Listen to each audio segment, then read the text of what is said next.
Molloy is Chief Executive Officer of the Hunter Valley Cold Chain Coordinator, an industry-funded entity that leads collaboration and innovates across organisations participating in the cold chain to deliver the most efficient and effective logistic outcome for the industry. Kirsten is passionate about leadership and science, technology, engineering and maths, diversity and equity, and over the years has implemented and supported a range of initiatives to support these areas, developing a Women in Leadership program in a previous role, co-founding the Equal Futures project in the Hunter region, and the Hunter Valley Diversity Awards. Welcome, Kirsten. Thanks so much for meeting with us. Pleasure to be here, thank you. If you could tell us a little bit about what path led to your current role.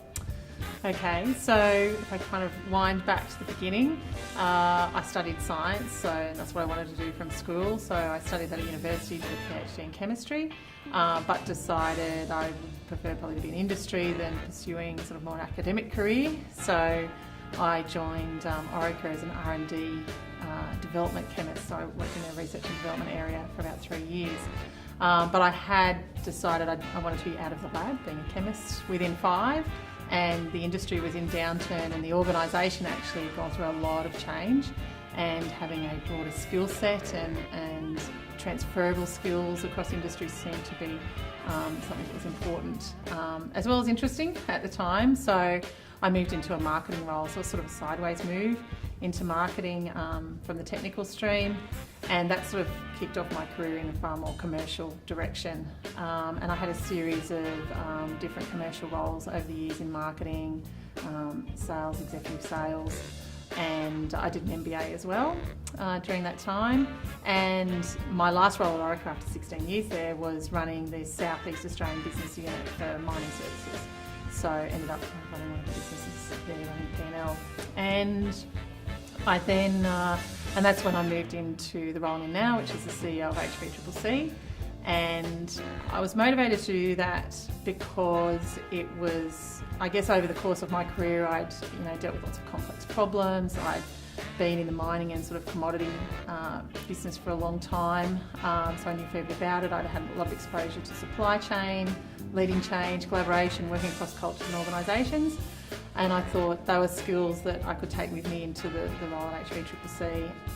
What do you believe has shaped your leadership style? So I think leadership to me is about having, influencing positive change at sort of its highest and sort of simplest level.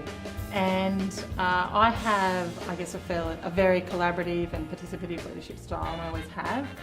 I think your leadership style is sort of underwritten by your values, which is where the consistency comes from, because the environment around you changes all the time, so you need to adapt to that at times. But essentially, I start out from a sort of a fairly collaborative viewpoint. I really enjoy talking to people and engaging people and getting their ideas, and I truly believe if people are able to be creative and innovative and put their thoughts out there freely, that you will get better outcomes than, say, just one person having all the answers and directing everybody else. So I think tapping into people and their knowledge and their ideas and their background is absolutely the way to go. It can take longer, it can take a lot more energy. It can seem that as you explore those ideas that, are you setting enough direction? But I think I go into things with a purpose and a vision. So you have an idea of where you want to land, but how you do it, I'm pretty open to certainly lots of participation in that. Kirsten, what do you believe makes business unique in the Hunter? So the Hunter is a really important region, certainly economically, in Australia. There's obviously bigger cities, but it really has economic importance, and it comes with a fabulous lifestyle as well. And I actually think it's large enough to offer, certainly there's quite a diversity of different types of industry and education and health, and there's a lot of things going on in Newcastle and the Hunter.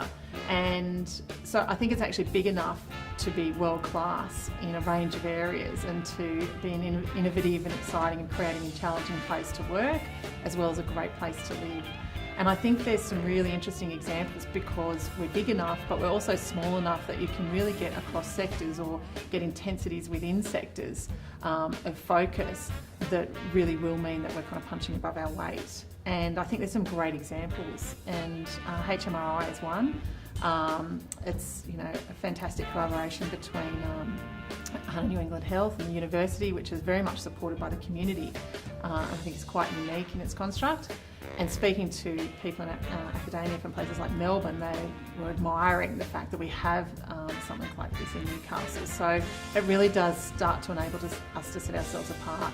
The Hunter Research Foundation, HVCCC, is a phenomenal industry collaboration to ensure global competitiveness. It's a really amazing construct that the coal industry has brought about to improve, their own industry.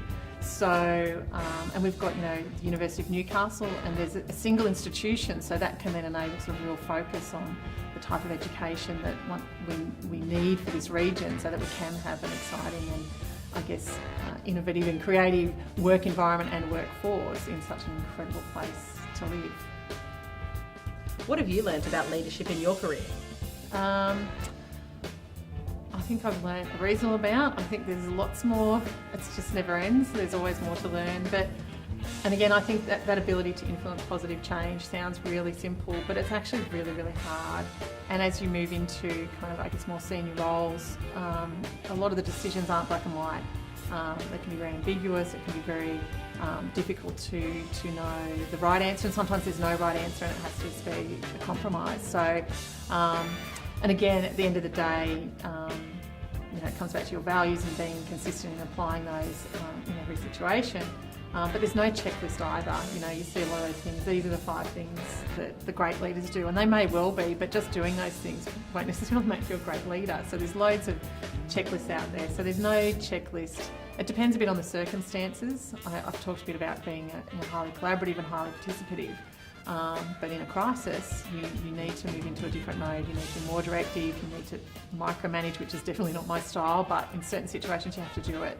So it's definitely situation dependent, and situations change constantly.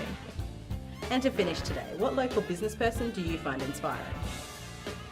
Oh, there's obviously quite a few around, but I think Eileen Doyle is someone who I've got a lot of respect for. She's had a really amazing career. She did it at a time when there were even less women, so as much as I look around and think there's not as many women around, I think when Eileen was certainly earlier in her career would have been incredibly rare, but she forged a fantastic career in heavy industry. She chaired PwCS. She was one of the visionaries that has led to the creation of HVCCC, for example, and she sits on a range of boards in quite preeminent positions. So I think she's an excellent example of someone, a local Newcastle person that's had a really impressive career. And, she's certainly someone to admire. Thank you so much for your time today, Kirsten. We really appreciate it. No problem. Thank you.